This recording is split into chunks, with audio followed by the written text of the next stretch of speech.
कि शायर ने क्या खूब कहा है, वजूदे ज़न से है तस्वीरें कायनात में रंग, उसी के साथ से है ज़िंदगी का सोज़े दूर। नाज़रीन, आप देख रहे हैं न्यूज़ 18 नेटवर्क। मैं हूँ आपका मेज़बान याह्या सुल्तान। नाज़रीन, ख़वातीन का आलमी दिन और इस सिलसिले में बादीपर में तकरीबात का इनेकाद और इस भीलवाड़ा ज़िले के दूर का दाला है, यानी कि श्रीनगर से 100 किलोमीटर की दूरी पर वाक़या सजलडारा में एक पुरविकार तकरीब का इनेकाद और मेहमान ख़ुसूसी SSP सिक्योरिटी निगहत अमान जी, उन्होंने आज यहाँ पर बच्चों से इंटरेक्ट किया।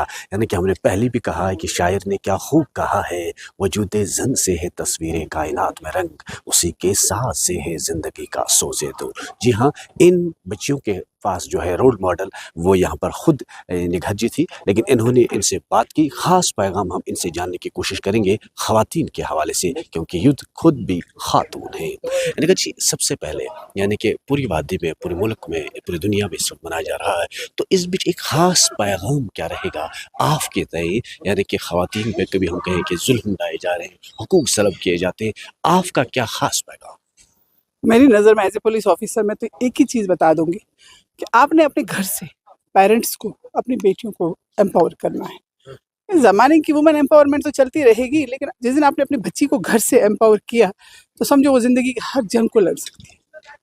ज़िंदगी की हर वो तकलीफ इतनी अच्छे से वो उसको स्ट्रगल करेगी, इतने अच्छे टैकल करेगी, क्योंकि आपकी परवरिश बेस्ट एंड बेस्ट होगी। आज आपके बीच में जो ये बच्ची है, क्योंकि I was very lucky, I got good parents in my life. तो आज के दौर में तब की बात है, तब के पुलिस में जाना और तब एक बेटी को पुलिस में भेजना, it was very difficult at that time, but उन्होंने स्टैंड ले लिया। तो चैरिटी बिगिंस एट होम। आप अपने बच्चों को, बेटियों को, बहनों को, माओं को, बहुओं को घर से उस तरह मत डिसरेस्पेक्ट करिए, रिस्पेक्ट दीजिए उनको, उनका हक बनता है। चाहे आपकी वाइफ हो, आपकी डॉटर हो, you should treat them equally. आपको उनको देखना चाहिए कि नहीं, गलतियां चलती रहती है जिंदगी में, कभी डिमोरलाइज मत करें, कभी उस हिसाब से मत सोचे नहीं औरतों से क्या बात की जाए, औरतें तो बहुत ही सिर्फ नाजुक होती है, कमज़ोर है। ये कंसेप्ट दिमाग से निकालना बहुत इंपॉर्टेंट है। मैं फिर से बोलूँगी, आजकल के दौर में पेरेंट्स बहुत अब समझ गए हैं बच्चियों के लिए क्या अच्छा है, क्या बुरा है। ज़िंदगी बदल गई है, समाज बदल गया। आज जसलदारा में आके मुझे ऐसा नहीं लगा कि मैं जसलदारा में हूँ। आई थॉट कि आई एम इन श्रीनगर। ज़िंदगी बहुत बदल गई। यहाँ के पेरेंट्स को समझ आया है कि इन बच्चों के लिए पढ़ाई बहुत इंपॉर्टेंट है, इन बच्चों के लिए हर तरीके का वो सिलसिला देना है हमें, इनको एक मॉरल बूस्टिंग करनी है हम लोग, तब जाके हमारा समाज आगे कामयाब होगा। तब वो अच्छी माँ बनेंगी, तब वो अच्छी बहन बनेंगी, तब वो अच्छी डॉक्टर। जज्बाती अंदाज में एक बात कही आपने कहा कि हमारे माँ बाप या कुछ वालिदैन बाद में मतलब बहुत जल्दी बच्चियों को पराया समझते हैं, वो नहीं करना चाहे ताकि समाज में एक नई शुरुआत हो।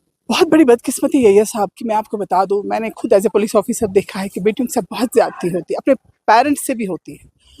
वो चीज़ क्या है यार, शादी हो गई उसके बाद उनके गुड्डे गुड़ियों का जो एक छोटा सा कमरा होता है, जहाँ उन्हें अपने बचपन से लेकर वहां तक की यादें रखी होती है। जब वो ससुराल से वापस आती है तो वो जगह मिलती ही नहीं है। क्यों? वो ना एक मेहमानों का कमरा बन गया होता है। तो वो सोचती है मैं यहाँ पे रहती थी क्या, इस एरिया में मेरा कोई घर था यहाँ पे। वो बहुत बदकिस्मती है हमारे पेरेंट्स की। उनको सोचना चाहिए कि आफ्टर ऑल जब हम बेटे का रूम रख सकते हैं, बेटे को दे सकते हैं, बेटे के लिए बेस्ट है, तो ये बेटी भी तो हमारा वही अंग है ना बॉडी का। इसको कैसे काट सकते हैं हम? इसकी शादी के बाद ये काट नहीं सकते हैं इस चीज़ को। आजकल की अवेयरनेस बहुत है, बेटियां अच्छा पढ़ती हैं, उनको पता है अपने हुकूक कैसे करने हैं। हाँ, डिमोरलाइज मत करिए। आमतौर पर लड़कियों का यही कहना रहता है कि शायद हमें समाज में आगे बढ़ने नहीं दिया जाता है, लेकिन आप एक मिसाल हैं। क्या कहेंगे उन लड़कियों से जो आज भी घबराती हैं किसी भी फील्ड में जाने से? नहीं, वो उनकी अपनी कमजोरी है, क्योंकि आपको स्टैंड लेने से कोई नहीं रोकेगा। मैंने कूर्च नूर का एक अवार्ड लिया था when I was DSP traffic city. तो वहाँ एक बेटी थी रेजिडेंशियल कॉन्वेंट, उसने मुझसे पूछा मैम, उसने मुझे बोला कि मैं एक जर्नलिस्ट बनना चाहती हूँ एज इफ यू आर। तो मैं कैसे पेरेंट्स को समझाऊँ? तो उनने किसी और से सवाल किया था जो वहाँ चेयरमैन थे। तो आई सेड, मैंने उनको बुलाया मेरा अवार्ड लेने से पहले। मैंने कहा बात सुनो बेटा, स्कूल में जैसे एक हमारा मार्कशीट बनता है, स्कूल में हर बार जब हम जाते हैं पेरेंट्स टीचर मीट होता है तो हमें मिलता है कि नहीं आपका बच्चा एवरेज है, आपका बच्चा अच्छा है, वेरी गुड है, गुड। ऐसे ही पेरेंट्स के पास भी बनता है, एक प्रोग्रेस रिपोर्ट बनता है, जहाँ पेरेंट्स सोचते हैं इस बच्चे को अगर मैं इस फील्ड में डालूं तो कैसा रहेगा, इस फील्ड में डालो।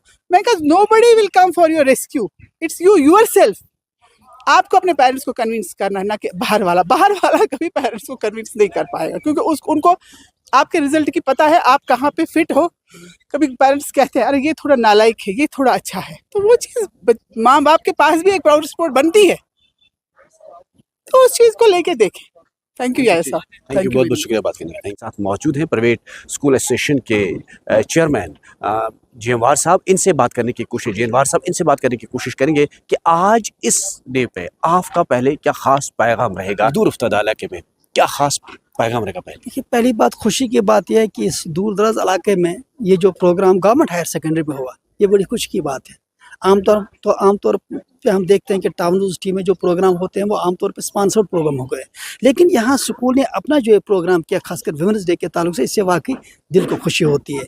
और इस पे क्या कहा जाए, वुमेन्स डे वैसे भी इनकलाब से जुड़ा हुआ है, यानी सोसाइटी में जो इनकलाब लाती है वो हमेशा वुमेन्स लाती हैं। यही वजह है कि किसी ने क्या खूब कहा है कि तेरे माथे पे यह आंचल बहुत ही खूब है, लेकिन तो इस आंचल से एक परचम बना लेती तो अच्छा था। तो आज आपने एक बात भी कही थी कि अगर यहाँ पर जो टॉपर्स हैं, ख़ासतौर पर जहाँ लड़कियाँ हों या लड़के हों, उन्हें आप जो है कोचिंग कराने के लिए मुफ्त कोचिंग करेंगे या 50% उसमें उनकी रियायत होगी, क्या ऐसा कोई? दो चीज़ें मैं यहाँ पे तो कहना चाहूँगा, क्योंकि मैं खुद इसी हायर सेकेंडरी से पढ़ा हुआ हूँ।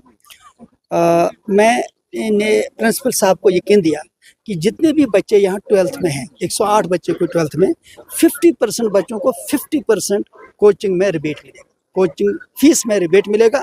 और जो 2 टॉपर्स हैं, जो डिजर्विंग गरीब 2 टॉपर्स हैं, उनको फ्री ऑफ कॉस्ट कोचिंग मिलेगी। ये मैंने आज यहाँ ऐलान किया और मैं अपने कोचिंग सेंटर से इस सिलसिले में बात कर रहा हूँ।